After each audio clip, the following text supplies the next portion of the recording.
All right, our speaker today is somebody well known to us and who I always look forward to, and I think you do too, to share some of his wisdom, and that's Timber Hawkeye. Timber, go ahead.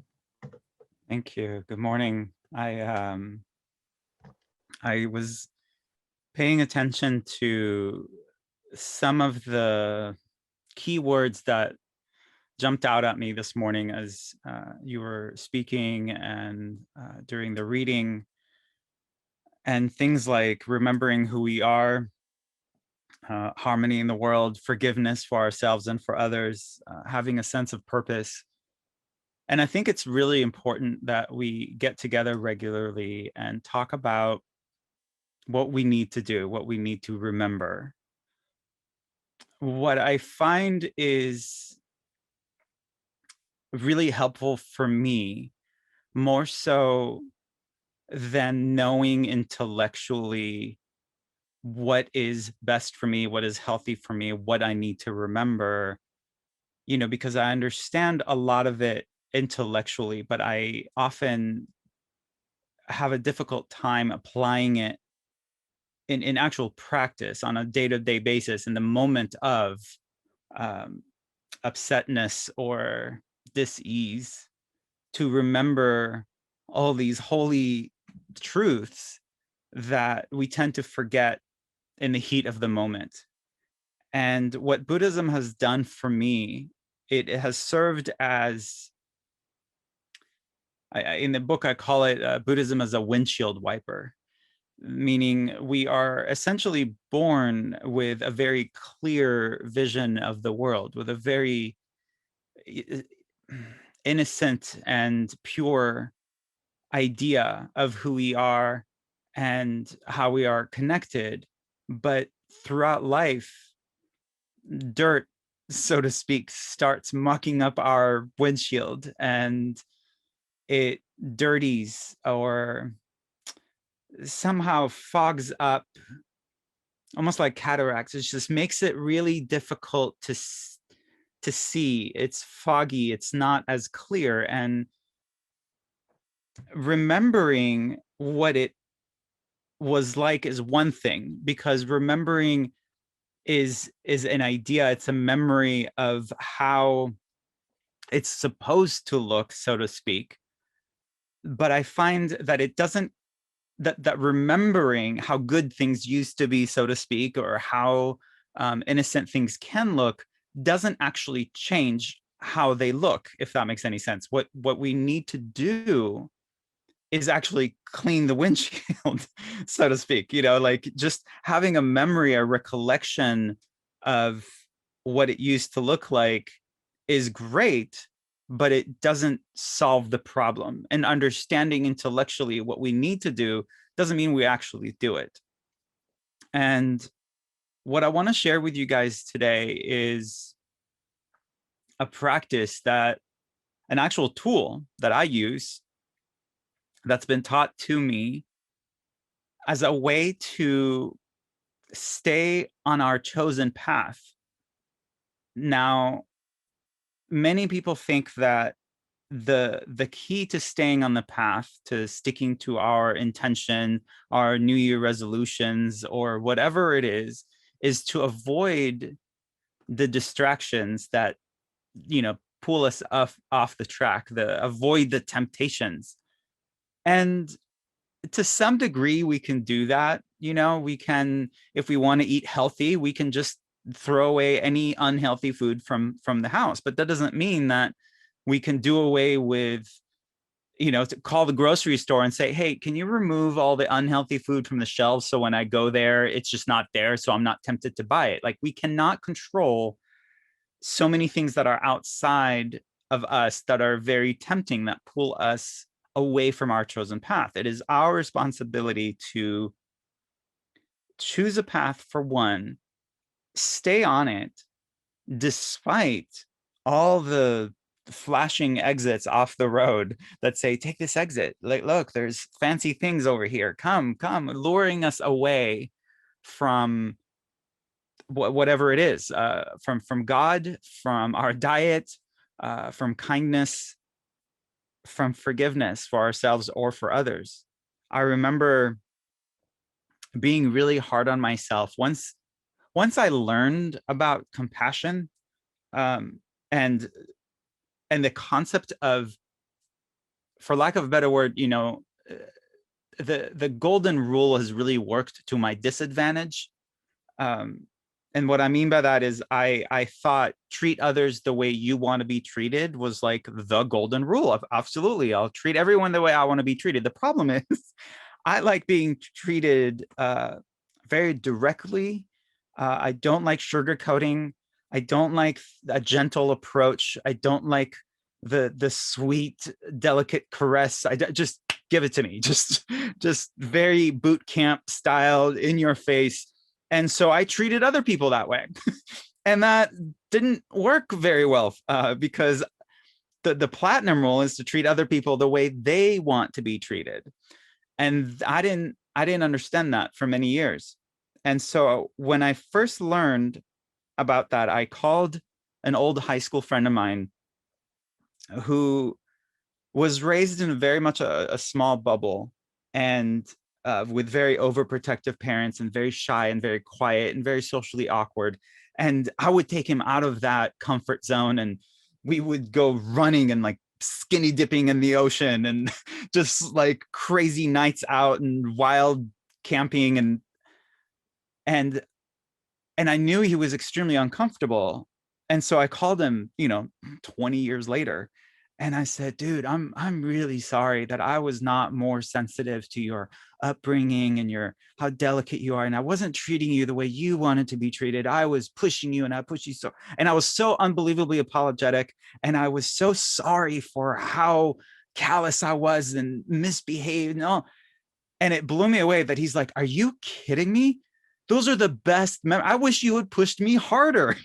So sometimes it's not, like we can forgive ourselves for things that we think we've done wrong that we haven't. And they're not mistakes. I think we've talked about this before. They're mistakes. They're mistakes we must make in order to learn certain lessons. And I think it's important to have a conversation to understand, because intention and impact don't always align. And so it's really important for us to understand what our impact is, despite what our intention is. My intention in apologizing was to honor who he was, and he said that he felt all these years like he was holding me back. So it was just this really, I don't know how to say it, like unnecessary weight that I was carrying for 20 years.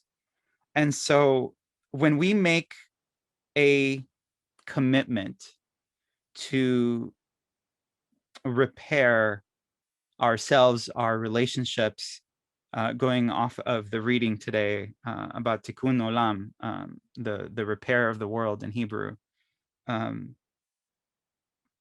it the first thing that comes to mind is when you think of repair, it immediately implies that something is broken. And broken,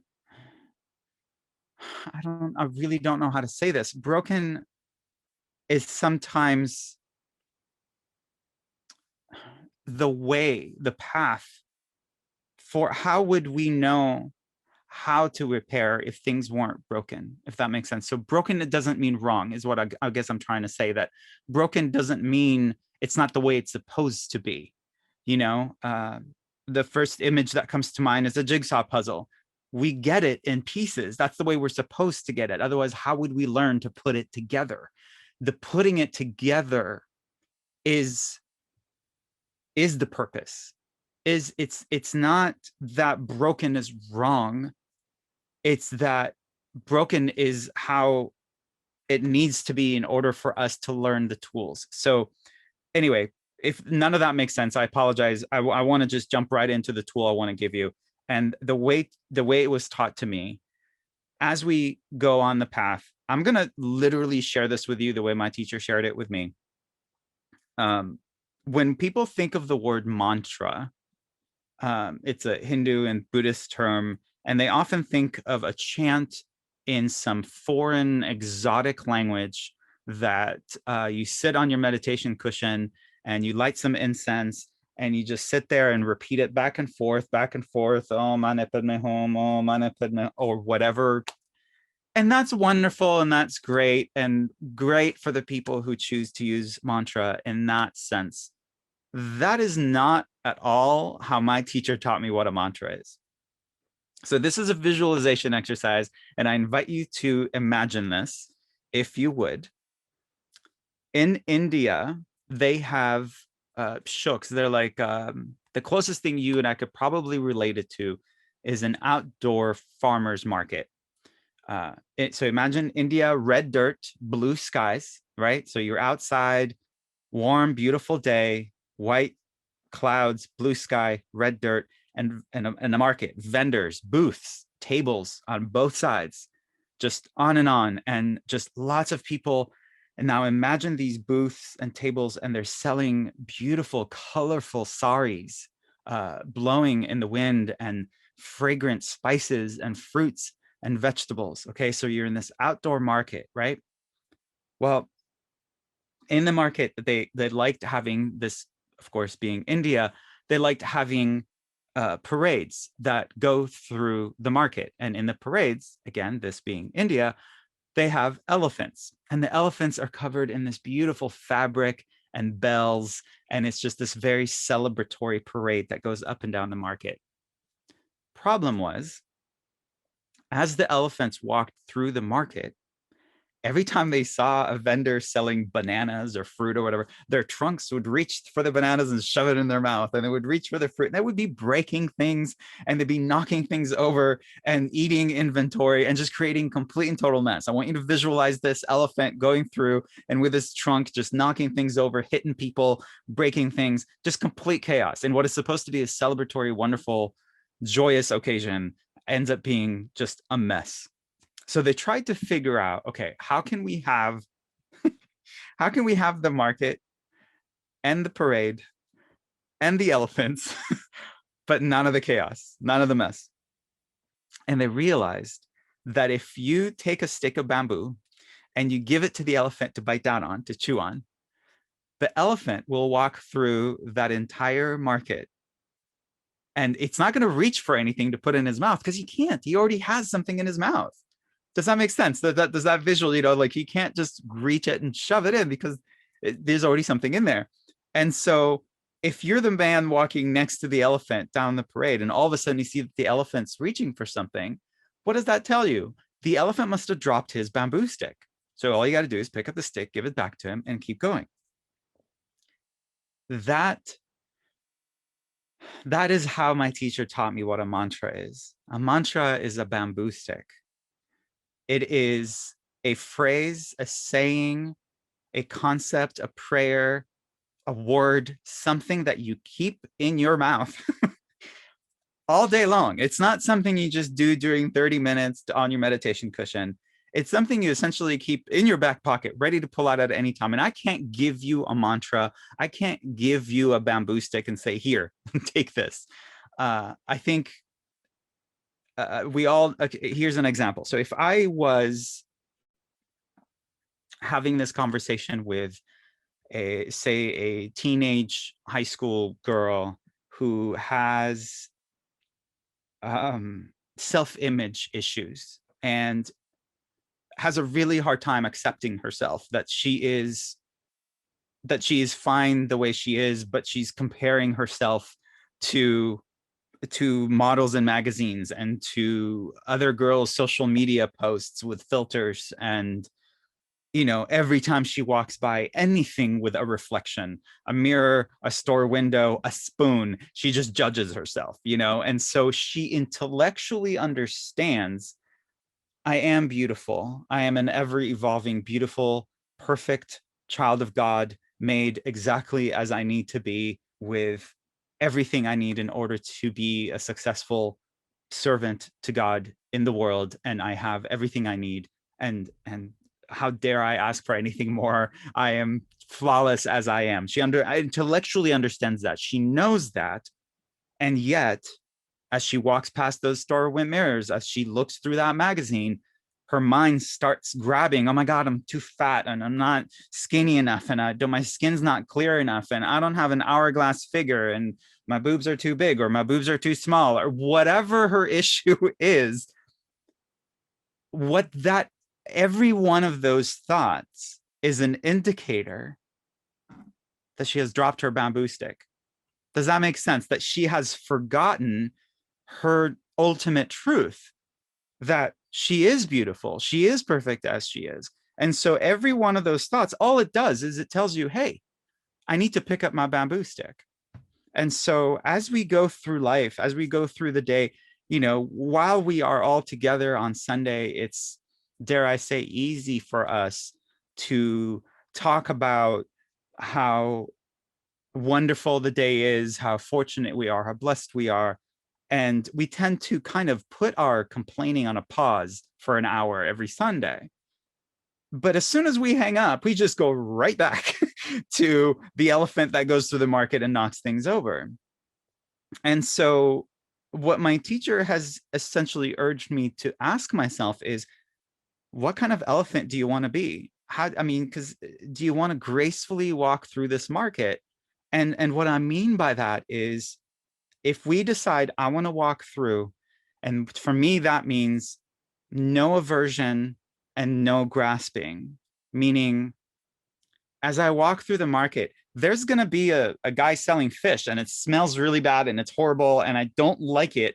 But my job is to walk through the market and not hit the fish salesman and knock his booth over, and not also walk towards the lady who's selling flowers because that smells wonderful and incredible. And all of a sudden I'm pushing some people out of the way and trying to pull people. We cannot control what the vendors do or don't do. We cannot judge it as right or wrong or good or bad.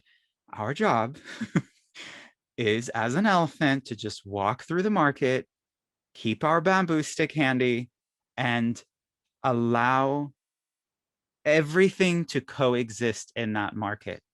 Whatever it is, what draws us away from something draws someone else towards it. What my favorite thing about having studied both religions and psychology and kind of a modern new age approach to things, including nonviolent communication, NVC, they have a practice of distinguishing between a judgment and an observation. And I've probably shared with this you guys before, but for me, it's always a good reminder. An observation is how we are to go through life, meaning when you observe something, it's the equivalent of something being videotaped with no audio. It's just, here is what's happening. No dialogue, no script, no narration, no explaining, no, this is incredible, this is horrible. It's just a video of what's happening. That's an observation. I'm just observing that happening. A judgment is when you turn up that volume, is when you start the narration and when you start adding the adjectives. This is bad, this is good, this is right, this is wrong, this is urgent, that's judgment, as opposed to this is happening, period. And so as I go through life, one of my bamboo sticks, because you can have more than one for different occasions. You can have one for when you have self-image issues. You can have another one when you, like for me, the first principle in Buddhist boot camp is the opposite of what you know is also true. That's a very handy bamboo stick to have. So whenever I come across someone who believes the exact opposite of me, I just grab that stick and I go, the opposite of what I know is also true. The opposite of what I know is also true. It's their truth. It's their reality. And, how they perceive the world does not jeopardize how I perceive the world. And it reminds me of this practice we did. It actually uses a stick. It's a, what do you call it? It's like a popsicle stick, but what, a tongue depressor. So, and I've shared this with you guys before, I believe, because it's a physical tool, like almost like the bamboo stick for the elephant. And I've shared this with you guys before, where you pretend that you go through life with that tongue depressor held out in front of you like this. And on the side that's facing out to the world, it says, tell me more. Tell me more. And so imagine you go through life and everyone you talk to, everyone you hear, Zoom in real life, mask, no mask, doesn't matter. All you're saying is, tell me more. Tell me what you believe. Tell me what you love. Tell me more. Tell me more. And you're there, and you're not, your job is not to argue with them or prove them wrong or what. On the inside of the stick, the part that's facing you, it says, this has nothing to do with me. And so you can go through life saying, tell me more, while reminding yourself, this has nothing to do with me. Again, if your issue is taking things personally, for example, this has nothing to do with me. So that's like an actual, I mean, we talk about elephants going through markets with a bamboo stick in their mouth. I want to hand out tongue depressors, just like, here, go out in the world and just stop taking things so personally, because I think we talked again in the beginning about living in harmony in the world. I think it's our job to bring harmony to the world, to decide, even if we see another elephant, knocking over tables, that's them. How do I want to walk through the world? So I know this was a really wild, perhaps even silly visual, and yet, all these years, it has served me so well to imagine that I have a bamboo stick of my truth, my core values. And if I'm ever lured off my chosen path, whatever that may be, my chosen path of compassion or my chosen diet. When I'm at the grocery store, I'm like, ooh, ice cream, that sounds good. Wait a minute. Wait, the bamboo stick can be my shopping list. Stick to your list. Whatever tangible thing works for you to stay true to your path. And just now saying this blows me away that it hadn't occurred to me until now. I realized that oftentimes when we try to change somebody else's belief, when we try to change somebody else's mind, we fail to take into account that they not only have their own belief system that they very firmly believe in, but they are biting down onto their bamboo stick so firmly, you cannot lure them away. You cannot change their mind or convince them otherwise, because they are not open to other suggestions. And so examine your own bamboo stick, meaning reevaluate some of those strong beliefs. Figure out which ones you want to keep, which ones may have served you in the past. I recently did a podcast episode where I mentioned that some of the tools that I had picked up in my past, some of the armor that I put on and some of the walls I built in very abusive relationships served me really well then. But hanging on to them now would do the opposite. It would be a disservice to me and to others. So it's important to have your bamboo stick. I know this may sound like I'm not I don't know what the word is, canceling myself out, but because I'm simultaneously saying you need a bamboo stick, but I'm also saying make sure it's the right one. I don't know if that makes any sense. This is so hard when I'm not in the room with you guys and having a dialogue, but ultimately, I guess I'm saying, if you have faith, have faith. There are 5 hindrances, as they are called in Buddhist teachings. They are what's known as what veers us off our path, so to speak. There are 5 things that, again, I have such a hard time putting this into words. There are things that vendors on the side of the market that pull us off our chosen path. And some of them are sensory desires, let's say really good smelling watermelons, and that usually takes us off our path. And so things that taste good, look good, smell good, they, if our chosen path is one of compassion and kindness, let us not be veered off our path because something has stimulated our senses. Another hindrance is a scattered mind, not being able to focus. Another hindrance is the opposite, is having too strong a focus, what I said, like on something that like ill will or negative feelings towards something, and we have such an aversion to it that it's very corrupt. The so there's both our mind is so scattered all over the place, or we're too lazy to go anywhere, so there's all these different hindrances.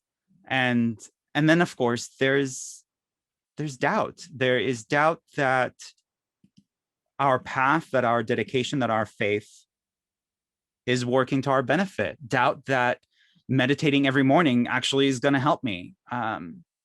Those things will be there, but I think it's really important to acknowledge them as a hindrance, as an obstacle, as a test almost. And my commitment is to acknowledge them.